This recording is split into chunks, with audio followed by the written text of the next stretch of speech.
오늘은 우리가 요한복음 9장 13절에서 23절 말씀을 통해서 맛본 사람이 담대하다, 맛본 사람이 담대하다 이런 제목으로 하나님의 말씀을 선포하도록 하겠습니다.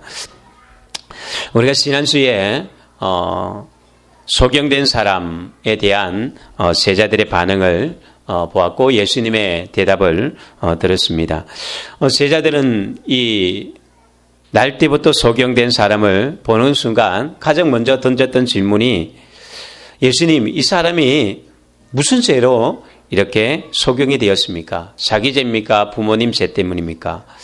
사람들이 가장 쉽게 볼 수 있는 것이 바로 그런 부분들이죠. 아유, 저 사람 무슨 죄를 지어서, 그래서 어려움 당하거나 고통 당하거나 어떤 질병이나 문제가 딱 생기면 우리 자신들도 그렇게 생각하기도 쉽고, 또한 우리가 남을 볼 때도 그런 생각을 가지고 볼 때가 있습니다. 저 사람 무슨 죄를 지었지? 아니면 내가 전생에 무슨 죄를 지어서, 안 믿는 사람들도 그런 이야기를 하죠.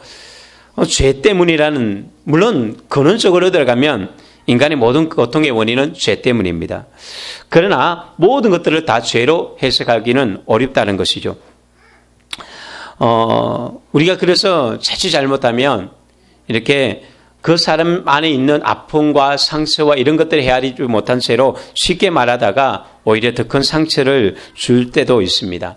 그러게 우리가 남의 아픔들이나 이런 것들을 볼 때 죄를 먼저 보는 것이 아니라 상처를 보고 아픔을 먼저 볼 수 있는 그런 눈이 되었으면 좋겠습니다. 예수님은 여기에 대해서 어떻게 해석하죠? 예수님은 이 문제에 대해서 전혀 다른 접근을 합니다. 예수님은 이 제자들에게 분명히 말합니다. 그건 죄의 문제가 아니다.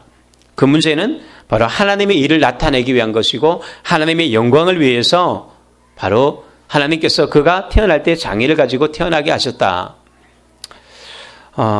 우리가 때로는 우리 자신의 문제나 다른 사람의 문제를 보면서 그런 고민들을 참 많이 합니다. 왜 나만 고난을 당하는지, 왜 내게 장애가 있는지, 왜 내가 가난하게 살아가야 되고 왜 나는 질병을 겪어야 되는지, 왜 내게 이런 문제가 왔는지에 대한 고민들이 참 많습니다. 갈등이 많은 거죠. 그리고 또 해결점도 없어 보입니다. 그런데 예수님은 여기에 대해서 분명한 해답을 갖고 계십니다. 믿음이라는 것은 결국 뭐냐? 믿음이 뭐냐? 고난을 해석하는 힘입니다. 믿음은 내가 어떤 사건이나 고난이나 문제들에 대해서 해석할 수 있는 능력이 생기는 거예요. 그래서 고난 당할 때 고난이 진짜 힘든 것은 고난 그 자체가 아니라 고난이 해석되지 않기 때문에 정말 힘든 거죠. 그러니까 아무것도 아닌 것도 해석이 안 되면 답답하고 힘들고 절망스러운 거예요. 그런데 남들이 보기에는 너무 큰 짐처럼 보여도 해석되고 나니까 적극적이고 또 긍정적이고 또 오히려 더욱더 소망과 힘을 가지고 살아가는 것을 보게 되었습니다. 장애 자체가 문제가 아니라 질병이나 가난 자체가 문제가 아니라 그것을 어떻게 해석하는 해석의 힘이거든요. 우리가 고난을 만날 때 예수 믿는 사람들은 무엇을 알게 되죠? 고난이 그냥 아니구나. 하나님께서 나를 단련하신 후에 나를 정금같이 만들어 주겠다라고 하는 그 약속의 말씀을 딱 붙들면서 이거는 그냥 고난이 아니라 뭐라고요? 내가 정금이 되기 위한, 내가 정말 하나님 앞에 신실한 일꾼이 되기 위한, 또한 내가 세상에 무엇인가를 이루기 위한 하나님의 발판으로서 하나의 훈련이구나. 이렇게 해석되고 나니까 내가 생고생한다라고 생각되는 게 아니라 어떤 생각이 들어요? 힘들지만 그래, 젊어서 고생은 사서도 하는 거야. 이런 마음들이 드는 거죠. 그래, 젊었으니까 내가 이때 고생 안 하면 지금 고생이 결국은 나중에 다 보게 될 거야. 그러니까 이 고난이 이겨나갈 수가 있는 거죠. 우리가 그래서 똑같은 문제예요. 왜 나만 힘들까요? 나만 고난당하고 나만 장애를 가진 것은 아니죠. 세상에 수없이 많은 사람들이 장애와 질병과 고난과 가난, 우리나라 사람 중에 나는 넉넉하다라고 생각하고 살아가는 사람 몇 퍼센트가 될까요? 절반 이상은 다 가난하다고 생각해요. 아니 월 500, 600 받아도 그래도 모자라고 가난하다고 생각하는 사람도 있습니다. 결국은 차이는 생각의 차이고 그것을 내가 어떻게 해석하느냐의 차이에 있다는 것입니다. 그런데 예수님이 바로 이 모든 사고방식을 다 바꿔놓는 것이죠. 내가 이것은 절망이다, 나는 끝이다, 상처다라고 생각했던 모든 것들을 주님은 이것을 영광으로 바꿔놓고 기적으로 바꿔놓더라는 것입니다. 그러기에 우리가 그냥 이것이 내 운명이다라고 하는 운명론도, 그것도 우리의 신앙의 자세도 아니고, 또 원죄론, 그래 이건 다 죄 때문에 온 거야 라고 생각하는 이런 사고방식도 옳지 않다는 것입니다. 오직 예수님께서 우리에게 주시는 해석, 그것은 바로 하나님의 영광을 위한 것이다. 우리에게 일어나는 모든 일들. 그래서 주님은 제자들에게 그러고 합니다. 하나님을 믿는 사람, 곧 그 뜻대로 부르심을 입은 사람, 그들에게 모든 것이 합력하여 선이 될 수밖에 없다. 어떤 사람요? 하나님을 믿는 사람, 하나님을 사랑하는 사람, 주님 앞에 부름받은 사람, 이들에게는 모든 것이 다 합력하여서 선을 되게 만드는 거예요. 그러니까 오늘 우리가 주님을 믿는다면, 내가 예수님을 믿고 하나님을 신뢰한다면 내게 일어나는 모든 일은 좋은 일이든지 나쁜 일이든지 무엇을 위한 것이라고요? 선을 위한 것이다. 축복을 위한 것이고 결국은 승리를 위한 것이다. 이게 바로 성경의 메시지요, 예수님의 해석이라는 것입니다. 그런데 우리가 자기계발서나 이런 데도 보면 이런 비슷한 이야기가 나와 있잖아요. 세상에 강의를 들어도 이런 강의는 수없이 많이 듣습니다. 그러면 사람들이 그래 맞아, 내일 웃기 위해서는 오늘 울면서 씨를 뿌려야지. 그래 오늘 조금 힘들지만 눈물 흘리면서 씨를 뿌려보자. 해석은 했는데 그래서 이겨나가고, 그래 이겨나가야지, 참아야지, 견뎌야지. 그런다고 해결이 될까요? 중요한 것은 해석의 능력도 중요하지만 진짜 중요한 게 뭐죠?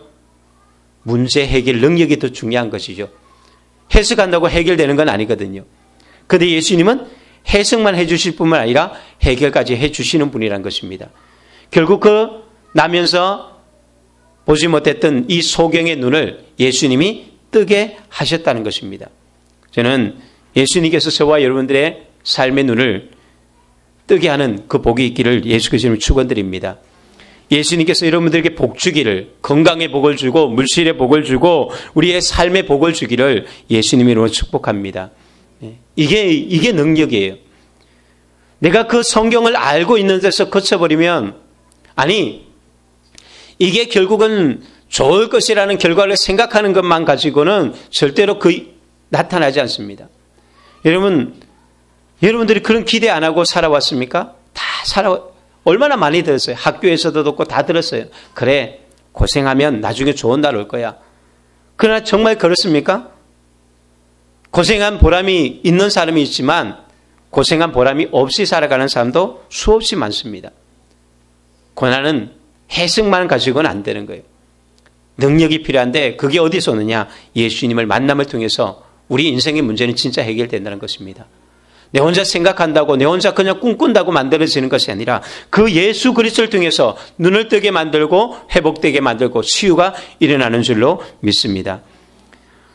오늘 본문 말씀에는 바로 이렇게 눈을 뜬 사람, 나면서 보지 못했던 이 사람이 어느 날 갑자기 눈을 뜨고 막 돌아다니는 거예요. 그러니까 주변의 반응들이 일어날 수밖에 없죠. 사람들이 막 저마다 반응이 일어납니다. 가장 먼저는 이 소경이 누구에게 갔냐면 종교 지도자였던 바리새인들에게 갑니다. 왜? 이 문제가 해석되어져야 되니까.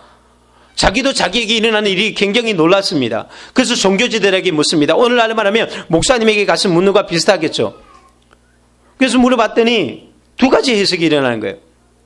바리새인들인데, 똑같은 바리새인들인데 어떤 사람들은 이 일이 안식일 날 일어나지 않았느냐, 그러니까 그 사람 가짜야, 이단이야, 이렇게 말하는 사람이 있고, 또 한편에는 아닙니다. 아니 어떻게 날 때부터 눈을 뜨게 하는 게 이게 사람이 아무나 할 수 있는 일이 아니라 하나님이 보내주신 사람이나 저런 일을 하지 누가 앞을 보지 못하는 사람이 눈을 뜨게 합니까? 그분은 하나님이 보내주신 사람입니다. 이렇게 해석이 나오는 거예요. 그리고 이 종교 지도자들도 이렇게 분분하니까 누구에게 가서 묻냐면 신기하니까 믿기가 너무 어려운 거예요. 진짜 이 사람이 눈을 뜬 거는 보긴 봤는데 이게 진짜인지 가짜인지 확인하기 위해서 부모님에게 또 찾아가죠. 이 사람이 정말 당신 자녀 맞습니까? 그러니까 이 부모님도 네, 맞습니다. 그럼 제 아들이 맞아요. 그러면 이 아들의 눈을 누가 어떻게 뜨게 하신 거죠? 이 부모님들이 뭐라고 할까요? 모릅니다. 모른다고 대답해버려요. 그리고 저한테 물어보십시오. 왜 내 아이에게 와서 물어봅니까? 왜 이런 얘기를 하냐면 여기서 예수님이 눈뜨게 했다. 뭐 이런 말을 딱 하면 오늘 성경에 보면 출교를 당하는 거예요. 출교가 뭐냐? 다시는 교회를 못 다니는 거예요. 그냥 우리가 교회로 여러분들이 막 진짜 심각한 죄를 지으면 교회 헌법에도 있어요. 정말 이거는 아니다. 그런 사람들은 어떻게 했냐? 출교를 시켜버려요. 처음에는 그냥 우리가 직분을 가지고 있던 것을 직분을 그냥 직위 해제하지만 그 다음에는 여기서 아니라 아예 교회로 내쫓아 버리는 거죠. 물론 뭐 어디도 다른 교회로 갈 수는 있겠지만 헌법상으로는 원래 그게 안 되게 돼 있어요. 이 당시에는 다 유대교잖아요. 여기서 출교를 당하면 끝장나는 거거든요. 그 부모님의 반응이 이렇게 날 수밖에 없다는 거죠. 자, 이런 여러 가지 반응입니다. 본인도 놀라고 주변 사람도 놀라고 자기를 아는 사람도 놀라고 다 놀라는데 그런데 누구 하나 와 예수님을 찬양하고 예수님께 영광 돌리는 사람들은 없던 것을 봅니다. 이게 또한 사람들의 반응이기도 하죠. 자, 오늘 이 본문 말씀을 통해서 우리 몇 가지 교훈을 얻기를 원하는데요. 먼저는 믿음은 변화를 일으킨다는 것입니다. 반드시 믿음은 변화를 가져오게 되어 있습니다. 오늘 이 소경에게 일어난 일 어떻게 일어났습니까? 믿음을 통해서 일어난 것이죠. 정말 모두가 당황할 수밖에 없는 일입니다. 모두에게 놀랄 수밖에 없는 게 본인도 놀라는 이게 믿음의 역사예요. 믿음은요 모든 사람이 놀라게 만드는 게 믿음이에요. 이게 내 자신도 놀라는 거예요. 내가 어떻게 이렇게 바뀌었는지 도대체 이해가 안 되는 거예요. 언제 어떻게 바뀌었는지. 제가 늘 제 간증 많이 하지만 저는 초등학교 때도 초등학교 4학년 때까지 제일 키가 작아서 맨 앞에 앉았어요. 그러면서 키도 작고 신체도 그때도 워낙 왜소했으니까요. 그러니까 왕따도 당하고요. 그러니까 학교에서 남아서 집에 가야 되는데 집에도 못 가고 덩치 큰 애들이 뭐 시키면 그냥 그 시키는 대로 해야 되는 거예요. 자전거 밀어달라면 자전거 밀어주고 놀아달라면 놀아주고 그 다음에 저녁 때 해가 지어 집에 가야 되고. 제가 제일 싫어했던 게 뭐냐면 학교에서 소풍 가는 거. 뭐 어디 간다. 그날에는 오직 기도를 해요. 교회는 안 다녔지만 그때는 기도를 합니다. 비를 내려달라고. 그래서 몇 번 응답받아서 소풍 가는 날 비 온 적이 있어요. 저는 그때가 행복해요. 나가면 오히려 막 피곤하거든요. 안 좋은 것들이 뭐예요? 성격도 그런 데다가 뭐 그런 것들을 별로 좋아하지 않아요. 그런데 교회 나가면서 너무나 많이 바뀌었죠. 그래서 반응은 내가 교회 나가서 이렇게 바뀌어서 저는 그 말 한마디도 하지 않아요. 그런데 반응이 뭐냐면 한 교회 나간 지 1년 됐나? 1년이 차 안 됐는가? 그런데 아이들이 모두가 하는 말이 야, 너 많이 바뀌었다. 적극적으로 바뀌었고요. 또 모든 어떤 일이나 사역에서도 마찬가지지만 사람들과의 관계에서도 그렇고 말하는 것도 그렇고요. 굉장히 많이 바뀌는 거예요. 제가 이야기하잖아요. 여기 이렇게 어떻게 서 있을 수 있어요? 저는 제 성격적으로도 모든 것에 이렇게 서 있을 수 있는 그런 기질도 아니고 굉장히 부끄러움도 많았고 사람들 앞에 도전할 수 있는 도전 정신이나 뭐 이런 것도 없었습니다. 무슨 꿈, 비전. 제 초등학교 1학년 성적표가 뭐라고요? 양가가 다 가가가. 거의 뭐 미 자체도 없었어요. 저는 그 통계표를 받아봐도 이게 뭔지 몰랐어요. 가면 가나다라에서 가니까 제일 좋다. 그냥 그렇게 생각했지. 뭐 시험 친다는 것 자체도 몰랐고 비전이나 꿈이나 근데 모든 걸 다 바꿔놓은 거죠. 인생을 다 바꿔놓은 거예요. 그런데 내가 그것을 하는 게 아니라 주변이 안다는 것입니다. 그러면 예수님을 믿으면 가장 먼저 일어나는 게 바로 변화거든요. 그것은 주변 사람들이 먼저 알게 돼요. 주변 사람들이 놀라게 됩니다. 야, 너 많이 바뀌었다. 근데 그게 바뀐 게 좋게 바뀌었다는 거죠. 달라졌다는 것입니다. 이제 다음 주가 되면 우리가 설명절인데 설명절에 예수 믿는 사람들이 만나면 가족들 만나면 안 믿는 가족들, 안 믿는 친척들, 또 안 믿는 친구들 그런 데 대한 부담이 있어요. 뭐 전도는 하고 싶은데 뭐 예수라는 말 꺼내면 굉장히 부끄럽기도 하고 또 그 사람들이 반응이 그렇게 또 좋지도 않고 그런데 이런 내 가족과 친척과 이웃들, 내가 아는 친구들에게 전도하는 가장 좋은 방법이 뭐냐? 나의 변화예요. 특별히 가족들에게는 그래요. 복음이 능력이 있지만 여러분 그냥 예수 믿으십시오 한다고 해서 그 사람이 예수 믿는 게 아니에요. 그 복음의 능력은요. 나의 변화를 통해서 그냥 전파되는 거예요. 그냥 그것을 통해서 예수님이 살아계시구나, 하나님이 살아계시구나 하고 그냥 오는 거예요. 제가 우리 옆집에도 할아버지가 살고 계시는데 그 집에 이제 뭐 자녀들이 문제가 참 많은데 그 집의 친척 중에 한 분이 딸이 암이 걸렸어요. 암이 죽을 병에 걸렸는데 뭐 그 집은 막 아주 대대로 철저한 유교 집안이에요. 오직 그 동학 때문에 안동에서 다 이사를 그리러 왔거든요. 허벌판에다가 마을을 만드는 곳이 저희들이 사는 마을이 지금도 그 동학 교당이 아주 문화재로 돼가지고 마을 절반을 거의 차지할 만큼 그렇게 되는데 100가구 정도가 오직 동학을 위해서 안동이라는 곳에서 다 이사를 왔어요. 제사라든지 뭐 이런 게 해서 얼마나 철저한지 몰라요. 그런데 딸이 병들고 뭐 온갖 방법해도 안 되니까 기도원에 가서 이 딸이 치료를 받았어요. 어떻게 될까요? 그냥 온 가족이 다 주님 앞에 헌신하고 뭐 다른 사람들이 미쳤다고 이야기하죠. 저 사람들이 예수 믿어 미쳤다고 그러죠. 미쳤다고 소리 들러도 뭐가 중요한 거예요? 자기들이 질병이 나았거든요. 그리고 예수님을 만나고 변화됐거든요. 그러니까 남이 미쳤다고 해도요. 남이 경험하지 않았으니까 미쳤다는 이야기를 하는 거죠. 경험한 사람은 그 말이 쏙 들어가게 되어 있습니다. 그래서 능력은요. 거기서 일하는 거죠. 오늘 여기에 보면 16절 17절에 예수님께서 두 가지 질문하는 거죠. 예수님께서 어떻게 그것을 치료했느냐. 그 말과 17절에는 그 사람이 어떤 사람이냐. 이 두 가지 사람들은 항상 이 두 가지 질문이 있습니다. 예수님이 어떤 분인가. 그리고 예수님이 어떻게 너를 바꿨느냐. 신기하다. 아니 너는 죽도록 얻어맞아도 못 바꿨고 선생님도 못 바꿨고 아무도 못 바꿨던 너가 어떻게 교회 다니더니 너를 바꾸었느냐. 도대체 그 사람은 누구냐. 그분은 누구냐. 그게 질문이 그들에게 나온다는 거죠. 그때 우리가 그리스도를 증거할 때 복음의 능력이 나타나는 것입니다. 저는 여러분의 삶에 여러분들의 가정도 그렇고 자녀도 그렇고 모든 것에서 우리 믿음을 통해서 정말 엄청난 변화의 역사가 일어나기를 예수 그리스도로 축복합니다. 신앙이라는 것은요. 결국 뭐냐? 경험이에요. 내가 어떤 것을 경험했냐. 이게 힘이 있거든요. 여러분 옛날 광고 광고 아세요? 맛을 보고 맛을 아는 샘표 간장.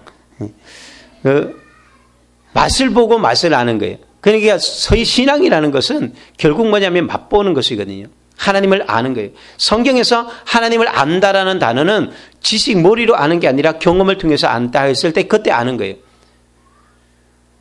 시편 34편 8절에도 보면 너희가 그를 맛보아 알지어다라고 있습니다. 맛보아 알아라. 하나님을 알되 그냥 아는 것이 아니에요. 유대인들은요 대대로 성경을 얼마나 잘 알아요? 그냥 달달달 외워요. 그런데 호세아서 6장에 가면 여호와를 알라 힘써 여호와를 알라라는 말이에요. 너희가 지식이 없어 망한다. 근데 그 지식이 뭐냐? 그 알라는 말이 뭐냐? 바로 하나님에 대한 경험이 없으니까 성경적인 지식은 있는데요. 경험이 없으니까 어떻게 해요? 타락하는 거예요. 무너지더라는 거예요. 그래서 호세아가 막 피를 토하면서 외칩니다. 하나님을 제발 좀 알자. 하나님의 마음을 좀 알자. 지식으로 알 수 있는 게 아니라 경험을 통해서 우리는 분명하게 그것을 알게 돼요. 성경은요. 성경 이야기에서 머물러 버리면 능력이 없죠. 오늘 설교 말씀을 성경 머리로 듣는 것을 끝나면 아무 능력이 없어요. 재미도 없고요. 진짜 말씀의 능력은 어디서 나와요? 어디서 설교의 능력이 나와요? 여러분들의 경험을 통해서 나와요. 내가 경험하면요.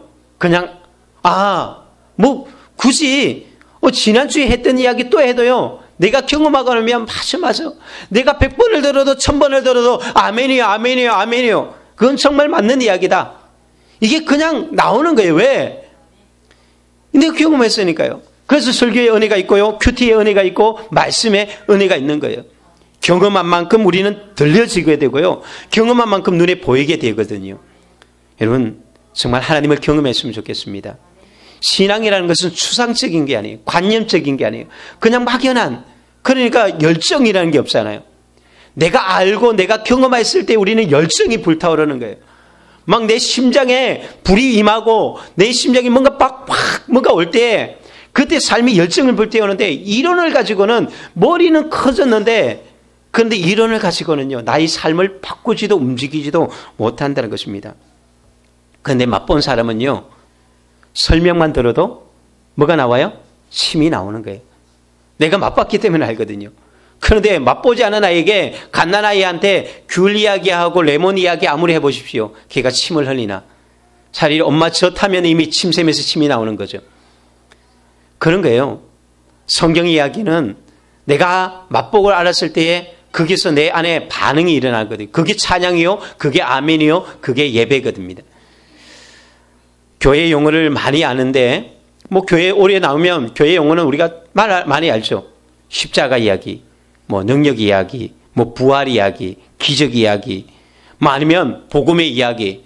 뭐 교회 오래 다니면 이제 뭐 웬만한 설교 뭐 얼마나 더 들어야지 뭐 잘 알겠어요. 그냥 들으면 목사님은 그거 다 아는 이야기인데 뭐 다윗 이야기, 솔로몬 이야기 뭐 한두 번 들어요. 뭐 그렇게 많이 들으니까 다 알잖아요. 그런데 막상 그러면 당신이 그거 알고 아는 거 가지고 다른 사람에게 설명해 보십시오. 복음이 무엇입니까? 십자가가 무엇입니까? 부활이 무엇입니까? 설명하러 가면 이게 설명은 뭐 어느 정도 할 수 있지만 이게 뭐가 없어요? 힘이 없죠. 뭔가 제대로 구체적이지 못하는 거죠. 그런데 경험한 사람은요 십자가에 대한 이야기만 해도 몇 시간이고 그냥 막 계속 할 수 있어요. 왜? 십자가를 그냥 성경에서 경험한 게 아니라 내 삶에서 경험한 거거든요. 부활을 내 삶에서 경험하고 기적을 내 삶에서 경험했기 때문에 복음의 능력이 뭔지, 예수 그리스도의 구원의 능력이 무엇인지 우리는 말할 수가 있는 것입니다. 그래서 우리가 이것을 체득하기 전에는요 말씀이 들을 때 어떻게 해요? 도대체 옛날 어른들이 거기에 대해서 도대체가 아니라 뭐라 그래요? 당최 무슨 말인지 모르겠어. 교회 갔더니 무슨 쩍쩍쩍쩍. 그래서 옛날에 그런 말 했어요. 목사님이 이게 좀 철학적인 이야기를 하니까 어머니 교회 가면 무슨 이야기 해요? 그래 목사님이 갔더니 속꼭지 젖꼭지 계속 그 이야기를 하는 거예요. 그게 무슨 말인지 아세요? 소극적으로 말하면, 적극적으로 말하면 그 이야기를 하는 거에 그냥 속꼭지 젖꼭지만 이게 그냥 귀에 들려오는 거죠. 그게 그런 거예요. 도대체 뭐 그냥 무슨 이야기하면 조금 이렇게 듣다가도 나머지는 내가 체험한 것들은 확실하게 와닿는데 경험하지 되지 않은 것들은 이게 참 무슨 말인지 아직까지 잘 이해가 되지 않을 때가 있어요. 우리는 경험이 필요합니다. 은혜를 맛본 사람이 뭐를 하죠? 또한 갈망을 하게 돼 있어요. 한번 맛본 사람은요, 나 그 집에 다시 가고 싶은데, 꼭 먹고 싶은데, 이게 뭐예요? 맛봤던 사람은 가보고 싶은 거예요. 부흥회 한다, 아니면 뭐 무슨 기도회 한다, 어디 참여한다. 그걸 맛본 사람은요, 목사님, 저도 갈 거예요. 나도 조금 데려가세요. 막 그러지만, 맛보지 않은 사람은 뭐예요? 또 무슨 부흥회 한대, 또 무슨 집회 한대, 뭐 한대. 이게 부담만 오는 거예요. 맛본 사람만이 갈망하게 돼 있어요. 그리고 또한 맛본 사람만이 이게 나오는 게 뭐냐면 진정한 신앙 고백이 나와요. 그냥 주는 그리스도이시여 살아계신 하나님의 아들입니다. 전능하사 천지를 만드신 하나님 아버지를 내가 믿사오며 그냥 입에서 쭉쭉쭉 나왔던 그냥 그 고백이 아니라 나만의 신앙 고백이 나오는 거예요. 다윗이 뭐라고 신앙 고백했습니까? 다윗이 전능하사 천지를 만드신 하나님 아버지를 믿사오며 과거에 성경에 기록된 것을 고백했습니까? 아니에요. 다윗은 시편에 굉장히 많은 고백을 하는데 그 시편의 내용이 뭐냐? 여호와는 나의 목자십니다. 여호와는 나의 힘이십니다. 여호와는 나의 방패이십니다. 여호와는 나의 도움이십니다. 나의 구원의 뿌리십니다. 다윗에게는 무궁무진한 하나님에 대한 표현을 합니다. 여호와는 나의 피난처입니다. 그가 동굴에 피했을 때 하나님이 보여주신 걸 경험을 통해서 피난처다. 자기가 목동 생활하면서 하나님께서 도우심을 보면서 진정한 하나님의 목자는 하나님이다. 다윗만의 신앙 고백이 있는 거예요. 나만의 신앙 고백. 이게 어디서 나오냐? 내가 경험한 하나님, 내가 만난 하나님. 그 속에서 나오거든요. 왜 예수 믿는 사람이 타락합니까? 하나님을 모르기 때문에. 왜 예수 믿는데 염려하고 두려워합니까? 하나님을 모르기 때문에. 지식으로는 알지만 내 삶으로 알지 못할 때요, 문제가 닥치면 문제에 쓰러지고 또한 고난이 닥치면 고난 가운데 넘어진다는 것입니다. 두 번째로는요, 그러면 우리는 어떻게 이것을 경험합니까? 이것은 지식이 아닌 순종을 통해서 경험하게 된다는 것입니다. 이게 바로 오늘 바리새인들의 이야기예요. 오늘 바리새인들은 13절, 14절, 15절, 16절, 15절까지 이렇게 보면 이 맹인되었던 사람이 이게 자기 앞에 왔을 때에 그들이 가장 먼저 언급받은 게 뭐예요? 14절 맨 뒤에 보면 눈을 뜨게 하신 날은 안식일이라. 15절에 보면 그러므로 바리새인들도 그가 어떻게 보게 되었는지를 물으니. 여기에 보면 14절하고 15절에 이어지는 단어가 있어요. 안식일이라 그러므로.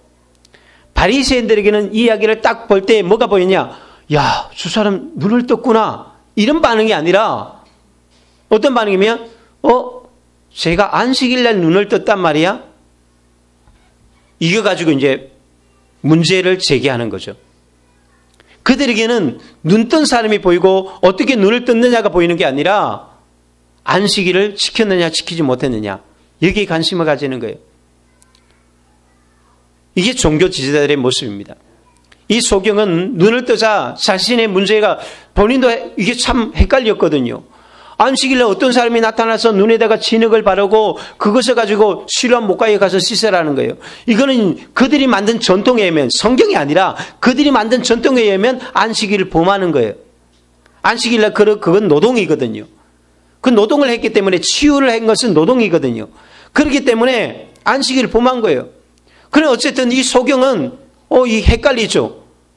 자신이 눈을 뜬 건 분명히 맞는데 안식일날 안식일을 범한 것이 돼버린 거예요. 그래서 바리새인들에게 이거 좀 해석해달라고 가는 거예요.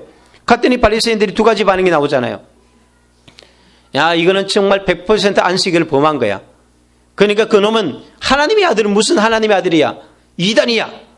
라고 딱 정죄하는 사람이 있는가 하면, 어떤 사람은 과거에 이 사람을 아는 사람은 뭐라고 배웠냐?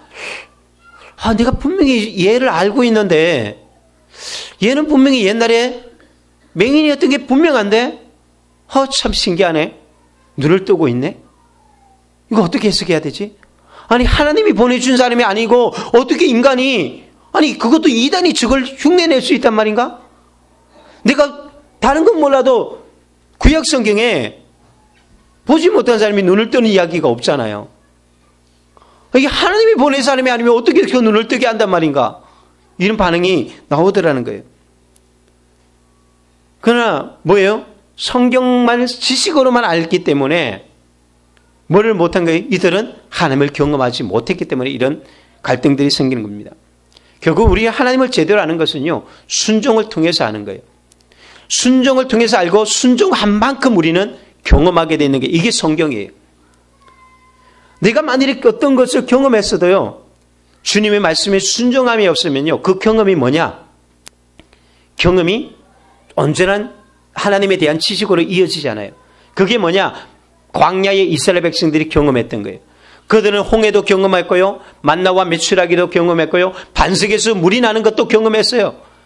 매일마다 기적을 경험하며 살아가는데도 불구하고 그들은 하나님을 알지 못해요. 왠지 아세요? 그들이 순종했던 것은 아니거든요. 모세가 순종했거든요. 그래서 모세는 알고 있어요. 모세는 어떻게 홍해를 건너게 됐는지, 모세는 어떻게 만나가 내리고 어떻게 저녁이면 메추가 내리고 어떻게 반석에서 물이 났는지 하나님은 모세에게 명령하셨고, 모세는 지팡이를 통해서 그 기적을 만들었습니다. 그러니까 모세는 너무나 잘 알고 있는 거예요. 그런데 이스라엘 백성들 몰라요. 모르니까 어떻게 돼요? 조금만 어렵고 힘든 일을 만나면 불평하고 원망하고 계속 그러잖아요. 결국 순종한 사람만 하는 거예요. 그걸 잘 보여주는 게 요한복음 2장의 이야기예요. 어떻게 변화가 일어나는가? 요한복음 2장은 예수님께서 이 땅에 오셔서 첫 번째로 보여주신 기적의 이야기거든요. 그게 보면 물을 통해서 포도주로 만드는 기적이랍니다. 이 놀라운 기적이 어떻게 일어나는가? 사람들은 물을 뜨다가 막 다른 사람들이 이제 물을 뜨다가 나눠주니까 사람들이 이 포도주로 바뀌어진 거예요. 그런데 이 포도주가 맨 처음에 자기들이 먹었던 것보다 너무나 맛있어요. 그래서 사람들이 와, 내가 조금 전에 먹었던 포도주보다 훨씬 더 맛있어. 기가 막힌데? 아니 도대체 이 맛있는 포도주를 왜 이제 냈지? 그는 그게 놀랄 뿐이에요. 그게 끝이에요. 그런데 성경에 보면 물을 떠온 하인들은 알더라 이렇게 하는 거예요. 물을 떠온 하인들은 그것을 아는 거예요. 여러분 포도맛을 아는 게 여러분 포도맛을 아는 거하고 포도맛을 내는 비밀을 아는 거하고 어떤 게 더 중요할까요? 맛을 아는 거? 뭐 혀가 고장 나지 않는 이상 다 알아요. 아유 그게 그래 그게 맛있어. 그건요 설명하지 않아도 가보면 다 압니다. 그러나 포도맛을 아는 사람하고 포도맛을 아는 그 맛을 내는 법을 아는 사람은 이건 천지 차이예요. 음식 맛을 아는 사람하고 음식 맛을 내가 내는 사람하고는 틀리잖아요. 어떻게 하면 맛있는 음식을 만들어내는 사람인가? 여러분 어떤 사람이에요? 그냥 맛만 보면서 와 좋다 맛있다. 그냥 성경에서 사람들이 아우 좋은 교회네 좋은 목사네 이게 좋은 신앙이야 이렇게 바르게 믿는 거야 이렇게 아는 거하고 어떻게 하면 좋은 교회 어떻게 하면 좋은 신앙 어떻게 하면 성공하고 어떻게 하면 우리가 승리하며 축복받고 구원받는지 그 비밀을 아는 것 같고는 이건 비교할 수가 없습니다. 누구나 맛을 보면 아, 이 맛있다 맛없다 좋다 나쁘다 판단하는 건 누가 못해요. 다 할 수 있습니다. 그런데 누가 기적의 주인공이 되느냐인 것입니다. 그것은 누가 안다고요? 물 떠온 하인들. 예수님께서 물 떠오라고 시켰던 예수님의 말씀에 순종한 사람만이 그 비밀을 아는 거예요. 이게 뭐냐? 사역의 기쁨이에요. 주님의 일을 한다는 것. 그리고 주님의 말씀에 순종한다는 것. 이것은 무엇을 위하냐? 하나님은 우리에게 이것을 경험시켜 주기 위해서 바로 우리에게 이걸 요구하는 거예요. 나를 힘들고 지치고 피곤하게 만들기 위해서 하나님은 우리에게 요구하는 게 아니라 하나님은 당신 안에 있는 이것을 경험시켜주기 위해서 이리로 가라 저리로 가라 아브라함아 이리로 와라 노아야 모세야 이리로 가라 명령하는 이유가 뭐예요? 경험하게 하기 위해서 지팡이를 내밀라 또한 걸어가라 여리고성을 돌아라 요단강을 향해서 발을 내디뎌라 주님 말씀하는 우리 죽이려고 하는 게 아니라 그것을 통해서 발을 내디딜 때에 지팡이를 내밀 때에 여리고성을 7바퀴 또 7번 7일 동안 그렇게 돌았을 때에 나만 장군이 요단강에서 물을 7번 씻었을 때에 비로소 그때에 경험하는 거예요. 남들의 간증만 듣는 사람이 되지 마시고 정말 기적의 주인공이 되었으면 좋겠습니다. 우리 지난주에 전도 세미나 가서 정말 여러분들의 간증도 이렇게 들었었는데 동아교회에 우리나라에서 다른 건 잘 몰라도 천일 작정 기도회로 아주 유명한 교회거든요. 그 목사님이 이제 그런 간증하면서 자기 교회는 어떻게 보이느냐. 목회한 지가 좀 꽤 되긴 되지만 어쨌든 지금 교인이 한 2,000명 정도 된대요. 근데 거기는 오직 특징이 기도예요. 다른 거 안 해요. 천일 작정 기도. 천일이 언제냐면은 2년 9개월 동안 명절이든지 휴가 때든지 상관없이 365일 작정 기도를 실천하는 거예요. 어떻게 하느냐? 새벽 기도만 아니라 새벽, 정오, 저녁. 이 하루에 3번 기도 드리는 것을 천일 동안 하는데 얼마 동안 했느냐? 10년이 아니라 27년을 계속 해오는 거예요. 천일 끝나면 또 천일 하고 천일 끝나면 또 천일 하고 계속 하는 거예요. 그런데 이게 얼마나 사람들이 저도 실제로 그 이야기는 들었지만 천일 안 쉬고 어떻게 하지? 물론 목사님이 세미나도 지금도 세미나도 그때도 세미나 오셨지만 목사님이 다 쉬는 거 아니에요. 그런데 교회는 3번은 항상 한다는 거예요. 누구와 와서든지 항상 하는데 웬만하면 목사님이 이제 예배 간단하게 30분 그러니까 찬양하고 성경 읽고 같이 통성으로 교회와 나라와 민족을 위해서 기도하는 거예요. 개인 기도는 이제 기도에 따라서 40분도 되고 1시간도 하지만 통상적으로 낮에는 한 30분 정도 한다고요. 근데 하나님이 뭐든지 그냥 말만 하면 다 응답은. 지금 교회 건축을 세 번 했지만 모든 것들이 하나님이 채워주셔서 교회 건축 뭐 필요한 것들, 심지어는 이런 간증까지 해요. 어느 날 사모님이 아침이 됐는데 참기름이 딱 떨어진 거예요. 그 떨어진데 사모님이 여보 참기름이 떨어졌네? 그냥 다른 말도 없어요. 여보 참기름이 떨어졌네? 그리고 두 분이 앉아서 아침 식사를 하는데 그때 바로 전화가 와요. 사모님 좀 잠깐만 나와보세요. 나가보니까 참기름이 딱 와 있어요. 그러니까 하나님이 그냥 입에서 말만 나가면 즉각적으로 그냥 바로바로. 건축 헌금도 모자라가지고 이게 막 교회가 부도날 위기까지 있었는데, 그런데 전혀 모르는 사람이 하나님이 그 권사님에게 너 저 동아교회 건축 헌금 네 돈 갖다 주라고. 얼마를 갖다 주냐면은 1억 3천인가 1억 8천인가 갖다 줬어요. 근데 그게 어떻게 모은 돈인지 아세요? 정말 이분이 평생 모은 돈이에요. 우리가 이 페이지 모아서 이렇게 생활하신 분처럼, 물론 이거 이렇게 모은 건 아니지만, 하루에 몇 푼씩, 몇 푼씩 아껴가지고 평생 모은 돈이에요. 근데 하나님이 너무 무섭게, 본인 보고 저 교회 갖다 주라는 거예요. 그래서 들고 왔다는 거예요. 그래서 건축 문제 해결되고, 뭐 그런 간증을 뭐 너무 많으니까. 그러니까 이게 뭐예요? 하나님을 경험하고 맛본 사람들, 주님 앞에 이렇게 우리가 왜 기도하고 왜 예배하고 왜 주님 앞에 하느냐?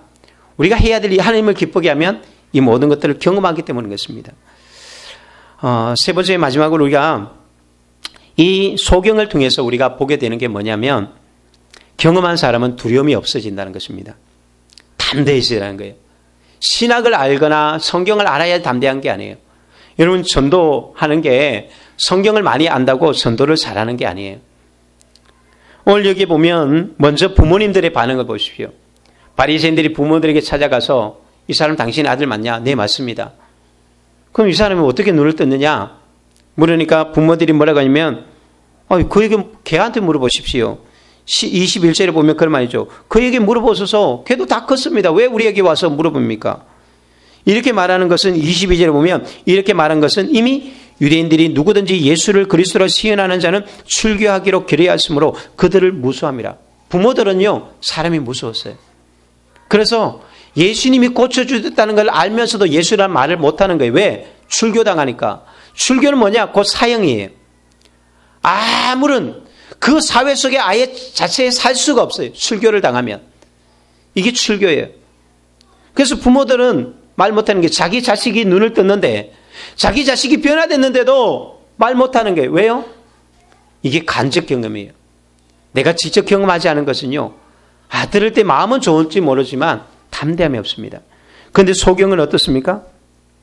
눈을 뜬 사람은 어떻습니까? 16절에 보면 15절에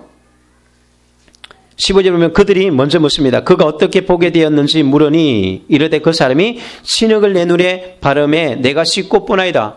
그분이 내 눈을 뜨게 해주셨습니다. 16절에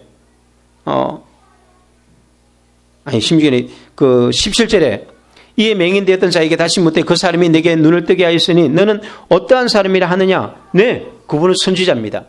물론 정확한 대답은 아니지만 선지자라고 말하는 자체도 이건 이단화와 똑같은 거예요. 그런데 조금도 주저하지 않아요. 그 사람이 누구냐? 네, 그분 선지자죠. 그냥 그분이 진짜입니다. 그분이 참된 선지자입니다. 부모들은 벌벌 떨었고 다른 사람들 알고 있었지만 말도 못했지만 당사자는 아니는 거예요. 무엇 때문에? 경험했으니까. 경험한 사람은 누가 미쳤다 해도 그거는 부인할 수 없는 거예요. 내가 바뀌었는데, 내 인생이 바뀌었고 내가 병이 치유되어지고 내게 기적이 일어났는데 남이 미쳤다고 했는데 죽인다고 해서 그걸 바꿀 수 있습니까? 바꿀 수가 없는 거예요. 우리가 그래서 신앙은요, 경험이 필요한 거예요. 내가 그 사람입니다. 내가 맞습니다. 내가 질병을 고침받은 사람이에요. 내가 예수 믿는 사람입니다. 네, 그분은 우리의 구원자입니다. 예수님이 인류의 구원자입니다. 경험하는 사람이 담대하게 선포하고 말할 수 있는 거지, 신학교 나왔다고 하는 것이 아닙니다. 성경에 대해서 안다고 담대하게 말할 수 있는 것입니다. 우리는 남에게 복음을 전할 수 있는 지식은 갖고 있지만 그것만 가지고 전도자가 되는 게 아니에요. 그래서 예수님은 제자들에게 무엇을 이야기합니까? 성령을 경험하라. 성령을 경험하기 전까지는 예루살렘 바깥쪽으로 나가지 말아라. 성령의 경험 없이는 아무것도 못한다. 성령을 받아야 된다. 하나님의 은혜를 체험하고 능력을 체험한 사람, 그 사람이 진정한 증인이 되어진다. 실제 체험으로 예수님을 아는 것과 그냥 내가 지식을 아는 것은 이렇게 많은 차이가 나게 되었습니다. 아브라함은 약속의 땅을 받았을 때에 아브라함이 그 약속의 땅을 받고 나갈 때 엄청난 거부가 됩니다. 근데 나중에 롯의 종들과 이 분쟁이 생겨서 결국은 땅을 나눠야 되는데, 그런데 아브라함이 누구에게 양보하냐면 롯에게 양보해요. 야, 조카야, 네가 원하는 땅 네 마음대로 골라라. 그랬더니 이 싸가지 없는 롯이 어떻게 하는지 아세요? 이 삼촌 때문에 자기가 부자가 됐는데, 그럼 이게 좀 사람이 정신이 제대로 있으면 반반으로 나눠야 될 거 아니에요. 그래서 이쪽 요단들이 굉장히 이게 물이 풍부하니까 비옥한 땅이에요. 그리고 요단 반대편에는요, 이 척박한 광야예요. 그런데 이 롯이 어디를 선택했냐면 요단강 있는 편은 전체는 자기가 내가 이쪽 땅 선택하겠습니다. 아브라함은 완전 광야 땅 이걸 선택하는 거예요. 그런데 아브라함이 여기에 대해서 어떤 이야기도 하지 않습니다. 저 싸가지 없는 것이 그러면서 속으로라도 어떤 말도 하지 않아요. 왜냐하면 아브라함이 양보할 수 있어요. 왜냐하면 아브라함에게는요, 땅이 좋냐 나쁘냐 이거 가지고 그가 살아온 사람이 아니거든요. 근데 롯은 아니에요. 롯은 아브라함만 바라보고 살았고요. 롯은 땅만 바라보고 살았던 사람이기 때문에 땅이 중요한 거예요. 그러니까 땅 하다가 그렇게 살아가는 거예요. 그래서 점점 더 좋은 땅으로 간다고 해서 간 것이 소돔과 고모라까지 가잖아요. 대도시 지역으로. 그게 인간의 하나님을 경험하지 못한 사람이에요. 그러나 아브라함은 말씀을 따라갔고 말씀을 따라가면서 하나님을 경험했거든요. 그러니까 아브라함에게는 땅을 바라보는 사람이 하늘을 바라보고 살아가는 사람이에요. 그러니까 그는 땅이 중요하지 않아요. 어떤 사람을 만나냐가 중요하지 않다는 것입니다. 담대한 거예요. 원래 아브라함의 성격이 점액질이에요. 그래서 특징이 뭐냐면 두려움이 많아요. 그래서 애굽에 내려갔을 때 뭐가 일어나기도 전에 여보 나 겁이 나니까 나 죽을지도 몰라. 그러니까 당신 나보고 아내라고 말하지 말고 누나라 그래. 그래서 아내 바로 그냥 남에게 넘어갈 뻔했잖아요. 이게 아브라함이 나중에도 보면 또 겁이 나서 누나라고 속여요. 그만큼 아브라함에게 두려움이 많아요. 그런데 믿음에 관계된 만큼은 아브라함이 굉장히 담대해요. 단호하고요. 실수도 많고 걱정도 많은 게 아브라함이에요. 그럼에도 불구하고 아브라함이 이런 데 있어서 믿음의 결정에 있어서는 얼마나 담대해지는지. 나중에는 아들을 바치라는데도 네 알겠습니다 하고 아들을 제물로 바치는데 그냥 데리고 가잖아요. 아브라함이 성격적으로는 안 되지만 믿음으로 달려지는 게 경험하니까요. 두려움이 없는 것입니다. 오늘 우리가 그래서 이런 구원의 체험들이 필요해요. 하나님의 또한 능력의 체험들이 필요합니다. 그때 담대해집니다. 오늘 마지막 한 가지 간증 이야기 하고 마치겠는데요. 우리가 전도하는데 전도 시스템들이 참 많이 있어요. 외국에서 이제 온 G12, D12, 십자가의 길, 햇빛 전도, 그 외에도 교회들마다 웬만한 큰 교회는 다 컨퍼런스를 해요. 왜냐하면 자기들은 그것을 통해서 이렇게 다 부흥했거든요. 그런데 이제 거기 오신 한 분이 해피전도 해피데이 전도 시스템이라 해서 이것을 만든 목사님이 이제 오셔서 간증을 하는데 시간이 없으니까 다른 이야기를 다 못하고 이번에 굉장히 이제 어렵게 자라서 가난하게 자라서 못 배웠는데 어느 정도 못 배우고 가난했느냐, 자기가 중학교 들어갈 때에 자기 이름이 호적이 없다는 걸 알았어요. 그러니까 부모님이 아예 자녀들을 호적에 안 올렸어요. 그것도 모른 채로 그냥 자는 거예요. 그래서 중학교 가려니까 호적 파우라니까 호적 파웠는데 그 정도로 계속 사는데 오늘 중학교 졸업하고 고등학교로 들어가려 해도 고등학교 들어갈 수 있는 집안 형편이 안 되니까 고등학교는 안 되고 고등학교에 준하는 옛날에 학교가 있었어요. 근데 그 학교도 못 들어가는 상황이에요. 이게 공부를 얼마나 못하느냐. 집이 어려우니까 거의 굶고 그러니까 어머니가 먹고 살기 위해서 어떻게 하면은 이 아들에게 아침이 되면 저 술도가 집에 가서 막걸리 만드는 죽적이 있죠. 술 만드는 그 죽정이 그거 받아오라는 거예요. 그래서 한 바가지씩 받아와가지고 엄마는 그걸 솥에다 붓고 펄펄 끓여가지고 그거 가지고 먹고 살았거든요. 그런데 그게 뭐예요? 술보다 독해요. 그러니까 아침에 그거 먹고 학교 가니까 도시락은 뭐 말할 것도 없고 싸가지도 못하고 그거 먹고 가니까 아침부터 이 아이가 술주정하는 거죠. 왜 하면서 이게 그냥 수업 시간에 그러다가 그냥 골아떨어서 자고 있는데 그게 깨보면 이제 수업 끝났어요. 집에 가야 돼. 그럼 뭐 언제 공부해요? 그러니까 집안 환경이 공부할 수 있는 환경이 안 되다 보니까 고등학교는 그러니까 학교는 가야 되는데 왜냐하면 이 마음도 언제 생기냐면 초등학교 4학년 때부터 교회 다니면서 그래 배워야 돼. 학교는 다녀야 돼. 이런 마음이 생기게. 그 누님은 초등학교도 못 나오고 큰형은 초등학교 중퇴, 둘째 형은 초등학교만 졸업하고 근데 이 목사님만 교회를 다녔거든요. 그러면서 교회 다니는 애들도 보면서 그래 내가 이렇게 살아갈 수가 없어. 비전을 가졌는데 아무리 비전이 좋아도 형편이 안 되잖아요. 실력이 돼야지 뭐 고등학교 선생님은 아예 뭐 원서고 뭐 아무 못 쓰게 하는 게. 그런데도 끼었고 나는 가야 합니다. 그래서 부산에 있는 무슨 그 한 학교에 이제 원서를 냈는데 가망성이 없는 게. 근데 통지서가 날아오는데 이웃집에 누구도 오고 다 그래도 통지서가 왔는데 자기한테는 안 날아오는 거예요. 있을 수가 없다는 거예요. 내가 분명히 합격했을 텐데 왜 안 오지? 근데 그가 그 고등학교를 두고 부모님이 이거 어디에 의지할 곳이 없으니까 오직 하나님께 매달리는데 11월, 12월, 1월 이 발표가 나는 이 시점에 3개월 동안 하루도 빠지지 않고 그 추운 겨울에 새벽 기도를 매일마다 나가는 거예요.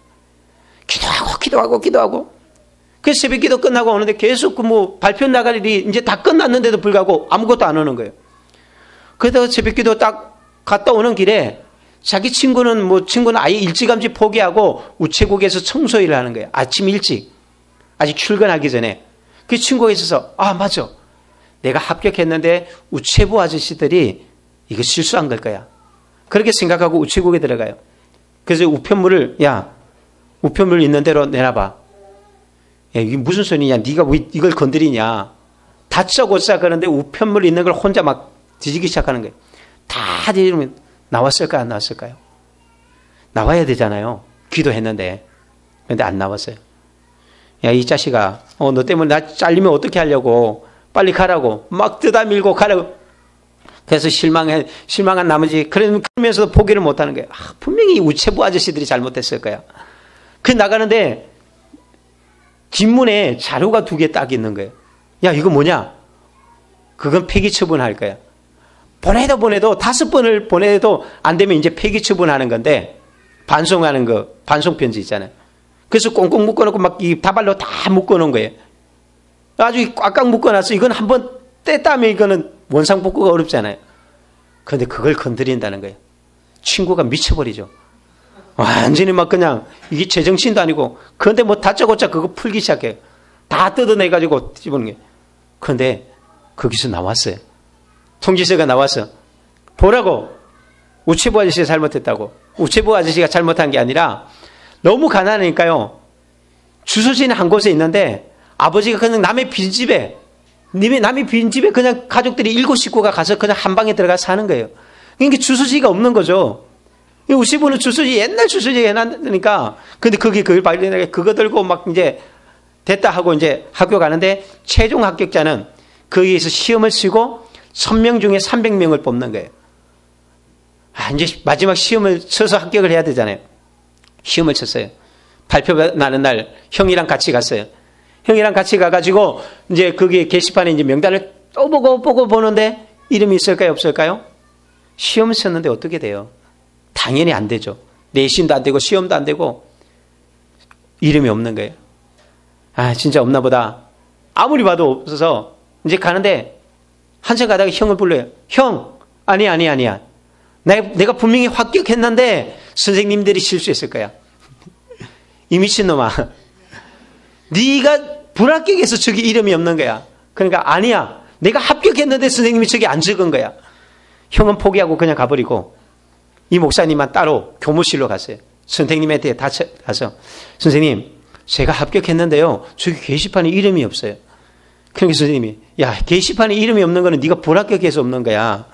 그러니까 아니에요. 선생님 제가 합격했는데 저기 이름이 없어요. 그러기를 막 얼마나 오랫동안 실랑이를 보내는지 막 선생님이 막 머리 쥐어대면서 이 미친놈아 너 안 나갈래 너 죽여버린다.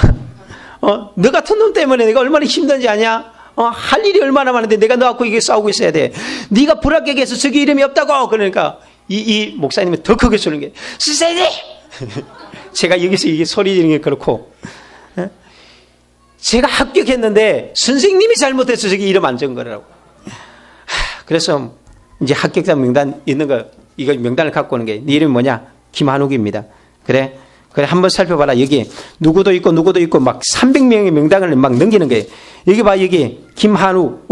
김한욱? 야 너 합격됐어.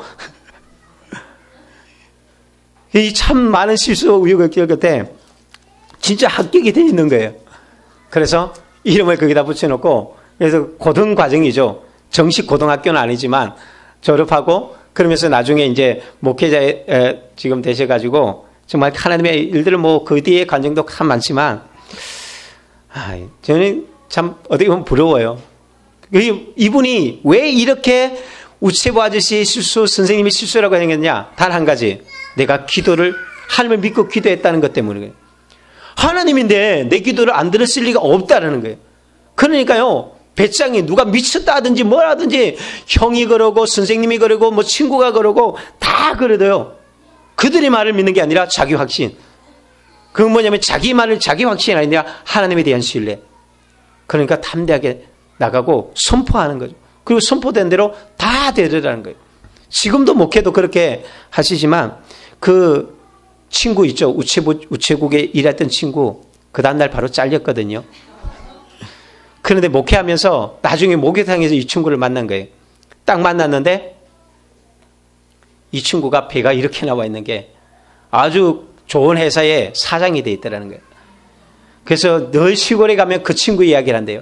저 친구 배우지도 못하고 학교도 못 나오고 걔는 뭐 중학교도 나왔을까 말까 그런데 그렇게 잘 됐는데 속으로 항상 그런데요. 나 때문이야. 야 목회자 될 사람 너 그날 안 잘렸으면 너 평생 우체국에서 청소만 했을 텐데 나 때문에 막 잘려서 이렇게 잘 됐다고 그런 이야기를 한다 그러는데 정말 그래요. 우리가 하나님을 경험하고 하나님을 만나면 이렇게 신이 나요. 재미도 있고요. 이게 노동이 아니에요. 우리가 주님을 섬기는 일들이 단순하게 힘든 것 아니거든요. 여러분 저는 여러분 안에 예수 그리스도의 생명과 능력과 그 축복이 흘러넘쳤으면 좋겠습니다. 날마다 이 하나님을 경험하고 또 이 하나님을 전하고 나타내는 저와 여러분이 되었으면 좋겠습니다.